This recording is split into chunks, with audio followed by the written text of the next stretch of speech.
کیا ایک جرگے کے فیصلے کے بعد راولپنڈی میں غیرت کے نام پر خاتون کو قتل کر کے آدھے گھنٹے میں دفنا دیا گیا؟ کیسے ایک اور جرگے نے بلوچستان میں بانو اور احسان کو سر عام قتل کر دیا؟ کیا 2002 میں بھی جرگے کے ہی ایک فیصلے پر مختارہ مائی نامی خاتون کا گینگ ریپ ہوا تھا؟ اور کیا ایک شادی کی ویڈیو وائرل ہونے پر بھی جرگہ فیصلہ دیتا ہے؟ لیکن ان سوالوں کے جواب دینے سے پہلے ہم جانیں گے کہ جرگہ سسٹم ہے کیا، اس کا آغاز کب ہوا اور یہ کیسے کام کرتا ہے، اور پاکستان کے قانون میں اس کی کیا اہمیت ہے۔ Let's break it down. To understand the situation, we will look into 3 different dimensions.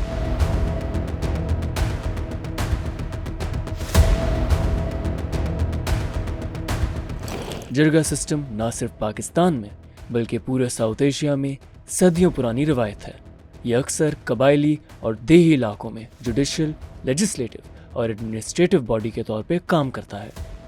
جرگہ عام طور پر قبائلی بزرگوں، گاؤں کے سرپنچوں، قبائلی سرداروں یا پھر وڈیروں پر مشتمل ہوتی ہے۔ پاکستان کے مختلف علاقوں میں اسے مختلف ناموں سے پکارا جاتا ہے، جیسے کہ KPK اور بلوچستان میں جرگہ، پنجاب میں پنچایت اور سندھ میں جرگو کہا جاتا ہے۔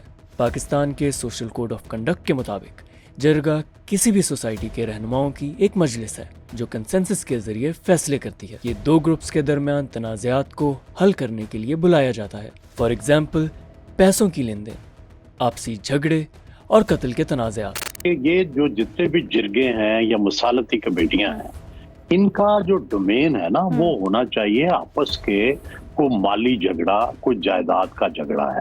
اس حد تک یہ کسی کی جان لینا، کسی کی جان کے بارے میں فیصلہ کرنا، یہ بالکل ان کے پاس اختیار نہیں ہونا چاہیے۔ یہاں یہ یاد رہے کہ کسی بھی قبائل کے مسائل پہ کنسنسس بلڈ کرنے کے لیے بھی جرگہ بلایا جاتا ہے، جیسے کہ 2024 میں PTM نے گرینڈ پشتون جرگہ کے نام سے اور بلوچ یکجہتی کمیٹی نے بلوچ راجی مچھی کے نام سے جرگہ بلایا تھا۔ ابھی جو سب سے بڑا مسئلہ ہے میرے خیال میں وہ اسی حوالے سے یہی ہے کہ امن و امان کا مسئلہ، یہ ٹیرر نیٹ ورک یا ٹیرر سینڈیکیٹس کی پریزنس کا مسئلہ، اور لوگوں کے مائنڈ جو ہے 20-30 سال میں ان کو بنایا گیا ہے، اس کو آپ نے کس طرح ڈیفیوز کرنا ہے۔ I think this is a major problem for this jirga. Pakistan کے شہر سوات میں ایک ایسا بھی جرگہ پایا جاتا ہے جس کو خواتین چلاتی ہیں، اور ان کا مقصد عورتوں کے مسائل کے خلاف آواز اٹھانا ہے۔ میں نے کئی میل جرگوں کو اپروچ کیا، میں نے اس کے لیے کافی سارے پروٹیسٹ بھی کیے۔ ان میں سے مجھے کسی نے بھی کوئی مجھے وہ پازیٹیو جواب نہیں دیا، کسی نے بھی نہیں دیا۔ تو اسی سے لے کر مجھے بس ذرا سا غصہ چڑھ گیا، اور میں نے کہا بس کہ اب تو ہمارا اپنا ہی ایک پلیٹ فارم ہوگا کہ جس میں اب ہم اپنی باتیں کریں گے۔ اب الحمدللہ یہ ہماری ایفرٹ ہے کہ اب کیسز رپورٹ ہونے لگے ہیں وہیں کے۔ اللہ نے ہمیں اتنا کمزور نہیں بنایا جتنا ہم نے خود کو کمزور بنایا۔ لیکن کیا پاکستان میں جرگاز کنٹروورشل ڈیسیجنز بھی دیتی ہیں؟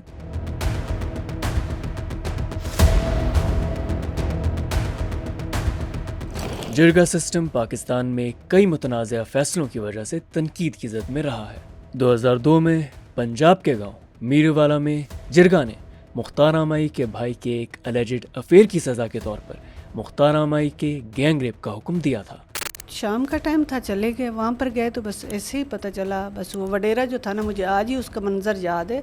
ایسے اس نے 2 تکیے رکھے ہوئے تھے، مطلب ایسے اس نے ٹانگیں 4 پائی پہ رکھی ہوئی تھی، 4 پی تھی نا اس کے اوپر، ایسے اس نے ایسے ہاتھ ایسے نہیں ہٹایا، کہتا یہ لڑکی آگے جو کچھ کرنا ہے کر لو۔ دیکھیے انہوں نے 4 بندوں نے ریپ کیا باری باری، پورا گاؤں کو پتا تھا، پورے لوگ تھے وہاں پر، یہ نہیں ہے 100-150 لوگ تھا، ان کے سامنے یہ سارا کچھ ہوا۔ 2011 میں ایک ویڈیو وائرل ہوئی جس میں کوہستان کے ایک دور دراز گاؤں میں 5 لڑکیاں 2 لڑکوں کے ڈانس پر تالیاں بجا رہی تھیں۔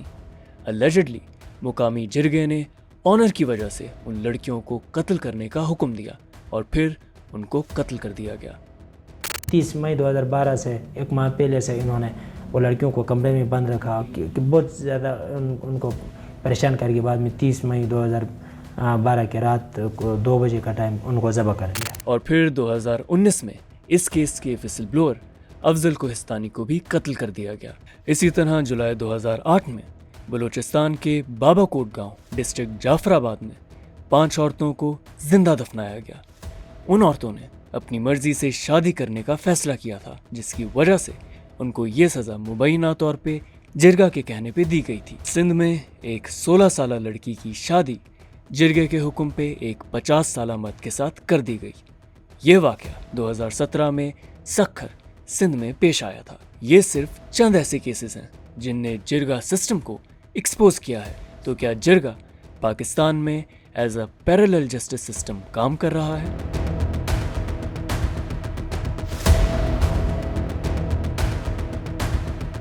پاکستان میں جرگہ سسٹم ایک پیرالل قانونی نظام کے طور پہ کام کر رہا ہے، خاص طور پر ان علاقوں میں جہاں عدلیہ کی رسائی کمزور ہے۔ جرگہ کو فارمل کورٹس کے مقابلے میں تیز اور جلد انصاف فراہم کرنے والا تصور کیا جاتا ہے، جس کی وجہ سے جرگوں کے اکثر ڈیسیجنز کو کنٹروورشل، انسانی حقوق اور کانسٹیٹیوشن آف پاکستان کے خلاف سمجھا جاتا ہے۔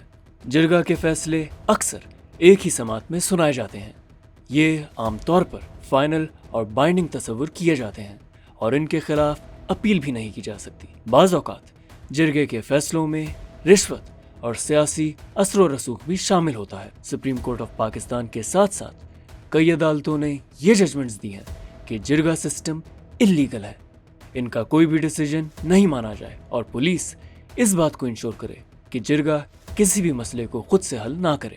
یہ جو جرگہ سسٹم ہے، جب جو پنچایت سسٹم ہے، اس کے اوپر سپریم کورٹ کے آلریڈی ججمنٹس آ چکی ہیں، ان کو ڈکلیئر کر چکا ہے یہ الٹرا وائرس ہے کانسٹیٹیوشن کے۔ لیکن ان پابندیوں کے باوجود جرگے پھر بھی پاکستان میں آپریٹ کر رہے ہیں۔ جب آپ کو پتا ہے کہ ایک کیس اگر آپ دائر کریں گے تو آپ کے 2 نسلیں گزر جائیں گی اور تیسری نسل جا کے اس کا فیصلہ جو ہے جب کیس آئے گا تو اس وقت تیسری نسل جو ہے وہ پروان چڑھ چکی ہوگی، تو ایسے حالات میں آپ عوام سے کیا ایکسپیکٹ کرتے ہیں؟ جب جرگے کے وکٹمز کورٹ جاتے ہیں تو اکثر وہاں سے بھی ان کو انصاف نہیں ملتا۔ فار ایگزامپل مختانہ مائی کے کیس میں انوالوڈ 6 میں سے 5 ایکیوزڈ کو سپریم کورٹ آف پاکستان نے بھی ایکوٹ کر دیا ہے۔ ناؤ دا بگ کوسچن از کہ کیا پاکستانی ریاست جرگہ سسٹم کو ریگولیٹ یا پھر ختم کر پائے گی؟